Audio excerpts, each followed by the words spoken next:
ಊಹಿಸಲಾರದ್ದು, ಯಾರು ಊಹಿಸಲಾರದಂತ ಒಂದು ಪರಮಾತ್ಮನನ್ನು ನಮ್ಮ ಕೈಗೆ ಕರಸ್ಥಲಕ್ಕೆ ನೀಡಿದ್ದಾನೆ. 6 ನೋಡಬಾರದ ವಸ್ತು ನೋಡೆಂದು ತಂದು ಕೊಟ್ಟನಯ್ಯ ಶ್ರೀ ಗುರುವೆನ್ನ ಕರಸ್ಥಲಕ್ಕೆ.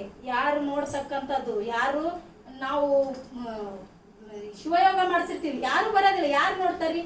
ಅದೇ ಆಗ್ಲಿ ಕುಂತ್ಕೋರಿ ಎಲ್ಲಾರು ಬಂದು ಏನ್ ಮಾಡಕತ್ತಿ ಅಂತ ಕೇಳ್ತಾರೆ. ಆದ್ರೆ ಅದೇ ಒಂದು ಅದಕ್ಕಂತ ಒಂದು ಬಸವಾದಿ ಅಂದ್ರೆ ಒಂದು ಮಾರ್ಗ ಕೊಟ್ಟಿದ್ದಾರೆ ನಮ್ಗ.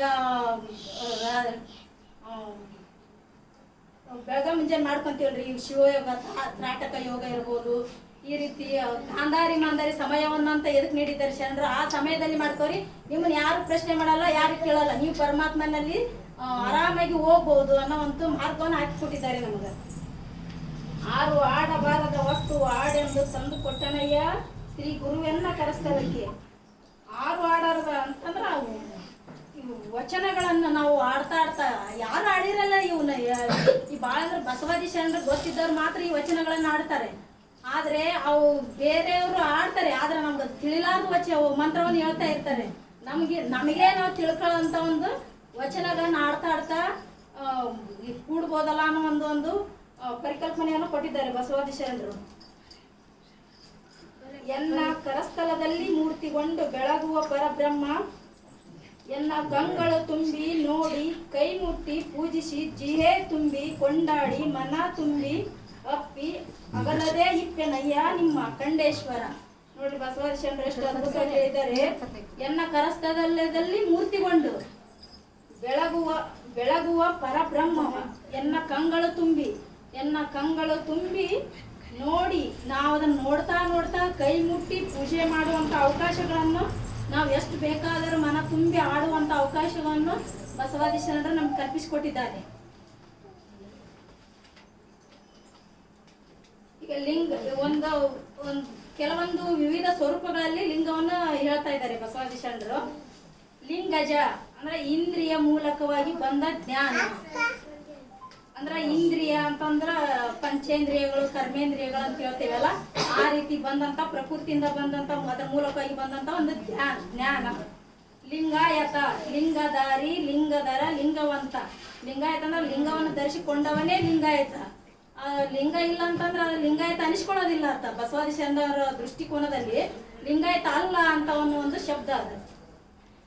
ಲಿಂಗಕನು ಸೂಕ್ಷ್ಮ ಶರೀರ, ದೇಹದಲ್ಲಿ ಇಷ್ಟಲಿಂಗವನ್ನು ಧರಿಸುವವನು, ಅಹಂಕಾರಕ್ಕೆ ಎಡೆಗೂಡದಿರುವ ಶರೀರ. ಲಿಂಗವಂತನು ಒಂದು ಸರಿ ಮೈ ಮೇಲೆ ಲಿಂಗೈನ ಧರಿಸಿಕೊಂಡ ಮೇಲೆ ಅವನ ಅಹಂಕಾರನ ಕಳೆದು ಹೋಗ್ಬಿಟ್ಟಿರ್ತೀರಿ. ಅವ್ರಿಗೆ ಅಹಂಕಾರ ಎಂಬ ಕಳಿಬೇಕನ್ನೋ ಒಂದು ಶಬ್ದಕ್ಕೆ ಅವ್ರ ಮೈಯಂದೆಲ್ಲ ಕಳಿಬೇಕಂದ್ರೆ ಲಿಂಗ ಕಟ್ಟಬೇಕು ಅವ್ರಿಗೆ ಏನಾದ್ರು ಮಾಡಿ. ಆ ರೀತಿ ಅದನ್ನ ಕಟ್ಟಿದ್ರೆ ಅವ್ರ ಮನಸ್ಸಿನಾಗ ಎಂತ ದ್ವೇಷ ಇರಲಿ, ಅಹಂಕಾರ ಇರಲಿ, ಅದನ್ನೆಲ್ಲ ಕಡಿಮೆ ಮಾಡುವಂತ ಶಕ್ತಿ ಲಿಂಗೈಗೆ ಇದೆ. ಲಿಂಗತ್ರಯ ಇಷ್ಟ, ಪ್ರಾಣ ಮತ್ತು ಭಾವ. ನಮ್ಮ ಇಷ್ಟ, ಪ್ರಾಣ, ಭಾವ ಅಂದು ಇವು ಮೂರುಗಳನ್ನು ಒಳಗೊಂಡು ಇವು ಏಕಾಗ್ರತೆಯಾದಾಗ ನಾವು ಲಿಂಗತ್ರಯ ಅಂದ್ರೆ ಲಿಂಗಯ್ಯನ ಜೊತೆ ಸಂಧಾನ ಆಗುತ್ತೆ. ಅದ್ಯಾರಿ ಇಷ್ಟ, ಪ್ರಾಣ, ಭಾವಗಳೆಂಬ ಲಿಂಗತ್ರಯಗಳನ್ನು ನೆಲೆಗೊಳಿಸಿರುವ ಭಾವಗಳೆಂಬ ಅಂದ್ರೆ ನಮ್ಮ ಭಾವನೆಗಳು. ಇಷ್ಟಲಿಂಗ, ಪ್ರಾಣಲಿಂಗ, ಭಾವಲಿಂಗ ಅಂತ ಹೇಳ್ತೇವಲ್ಲ, ಆ ರೀತಿ ಭಾವಲಿಂಗತ್ರಯಗಳನ್ನು ನೆಲೆಗೊಳಿಸಿರುವ ಆತ್ಮತಿ ಇಷ್ಟ, ಪ್ರಾಣ, ಭಾವ ಎಂಬ ಲಿಂಗತ್ರಯಗಳನ್ನು ಕಳೆದಿರುವ, ನಮ್ಮ ಮನಸ್ಸಲ್ಲಿ ಇರ್ತಕ್ಕಂಥ ಎಲ್ಲ ಕೊಳೆಯನ್ನು ಕಳೆದಿರುವ ಲಿಂಗತ್ರಯ ಅಂತ ಹೇಳ್ಬೋದು. ಲಿಂಗ ದೀಕ್ಷೆ ಇಷ್ಟಲಿಂಗವನ್ನು ಧರಿಸುವ ದೀಕ್ಷೆ. ಈಗ ಲಿಂಗ ದೀಕ್ಷೆಯಲ್ಲೇನೋ ಹೇಳ್ತಾರೆ, ಲಿಂಗ ಧಾರಣೆ ಬೇರೆ, ಲಿಂಗ ದೀಕ್ಷೆ ಬೇರೆ. ಲಿಂಗ ದೀಕ್ಷೆ ಅನ್ನೋದು ಅವರು ಗುರುಗಳು ಮಾತ್ರ ಕೊಡಕ್ ಸಾಧ್ಯ. ಈಗ ಎಲ್ಲರೂ ನಮ್ಮಂತವರೆಲ್ಲ ಲಿಂಗ ಧಾರಣೆ ಮಾಡ್ಬೋದು, ಆದ್ರೆ ಲಿಂಗ ದೀಕ್ಷೆ ಕೊಡಕ್ ಆಗೋದಿಲ್ಲ. ಅವರು ಸಾಧನೆಯೊಳಗ ಹೆಚ್ಚು ಸಾಧನೆಗೊಂಡಿರುವವರು ಲಿಂಗ ದೀಕ್ಷೆ ಕೊಡಕ ಇರ್ತಾರ. ನಾವಿನ್ನ ಏನೋ ಇಲ್ದ ನಾವು ಲಿಂಗ ದೀಕ್ಷೆ ಕೊಡ್ತೀವಿ ಅಂದ್ರೆ ನಮ್ಗೆ ಸಾಧ್ಯವಿಲ್ಲ. ಈಗ ಅಣ್ಣ ಕೊಡ್ತಾರ ಯೋಚನೆ, ಅವ್ರು ಅದ್ರ ಸಾಧನೆಯಲ್ಲಿ ಮುಂದೆ ಗೈದಾರ, ಅವ್ರು ಕೊಡಕ ಯೋಗ್ಯರ. ಈಗ ನಮ್ಮಂತರ ಹೋಗಿ ಲಿಂಗ ಕೊಡ್ತೀವಿ ಅಂದ್ರೆ ಆಗಲ್ಲ. ಬಹಳ ಅಂದ್ರೆ ಕೊಳಗ ಹಂಗ ಒಂದು ಓಂ ಶ್ರೀ ಗುರು ಬಸವ ಲಿಂಗಾಯಮ ಅಂತ ಹೇಳ್ಬೋದು, ಒಂದು ಲಿಂಗ ಕಟ್ಬೋದು. ಅದಕ್ಕೆ ಲಿಂಗ ದೀಕ್ಷೆ ಅನ್ನೋದಿಲ್ಲ. ಲಿಂಗ ದೂರ ಲಿಂಗತನು ಅಲ್ಲದವನು ಲಿಂಗ ಧರಿಸದೇ ಇರುವವ. ಲಿಂಗ ದೂರ ಅಂದ್ರೆ ಲಿಂಗ ಆದ್ರೂ ಲಿಂಗ ಧರಿಸಿ ಇರಂಗಿಲ್ಲ, ದೂರ ಇರ್ತಾನ. ಲಿಂಗದ ಕಾಯಿ ಇಷ್ಟಲಿಂಗವನ್ನಿಡುವ